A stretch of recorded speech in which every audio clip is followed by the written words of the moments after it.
Assalamualaikum warahmatullahi wabarakatuh. Now, how did Islam basically spread so rapidly in this part of the world? There are many ways to actually explain this, but what I want to do is try and simplify this. Islam spread because of the work of 5 geniuses. But before I go on, I would just like to say that if you want to know more about this topic, I would strongly recommend a book that was written by Thomas Arnold, who wrote a book entitled The Spread of Islam in the World, A History of Peaceful Preaching. It is a book that was written many decades ago, but until today stands as one of the best books that explain the spread of Islam throughout the entire world, and especially in Southeast Asia. I want to begin first by talking about the culture genius. These are people who knew about the importance of culture in disseminating ideas and beliefs. And when they came to this part of the world, they found that the Malays were a highly cultured group of people. We know that in the Malay, culture is referred to as the Adat. To be a Malay is to be someone who knows his or her Adat as well as Adab, which is also known as manners. The culture genius saw that the Malays had all of these cultures that could not be easily eradicated. Rather than changing these cultures, they used their skills to tell them about Islam through culture. They observed first the Malays. They looked at the many performing arts that they did, tarian, dikir barat, and so forth and so forth.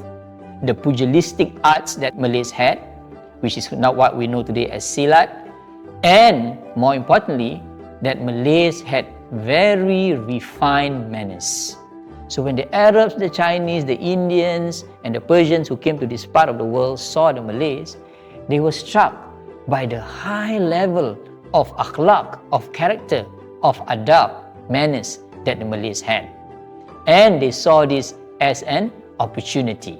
Instead of giving the Malays ideas about their culture, they use Malay culture to spread ideas about Islam. And they do it by explaining about Islam through means such as the wayang kulit, poems, and songs. They knew that Malays loved all of these means and mediums of entertainment. The culture genius basically used these instruments to tell stories about the Prophet, to tell tales about what happened in the Islamic world in order to inspire the locals. And more importantly, in every of these sessions, especially in the wayang kulit, the Muslim men who would be controlling the wayang kulit would end the show asking everyone in the audience to read what was called as the kalimah sodor.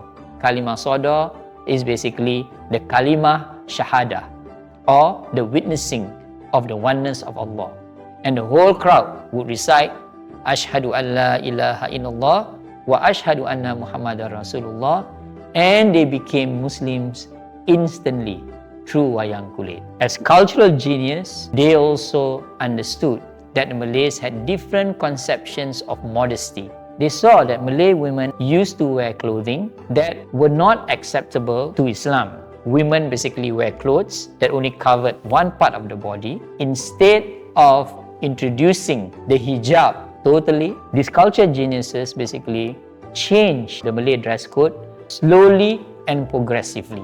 They added elements of other cultures into the Malay cultures, and women slowly moved from here, covering here, to here, and then later on covering their head. And this is one of the remarkable things that the cultural genius had done, that they changed the Malay cultures progressively, but they also maintained part of those cultures that to them could enforce and could reinforce the Islam that would be manifested and embodied by the people in this part of the world.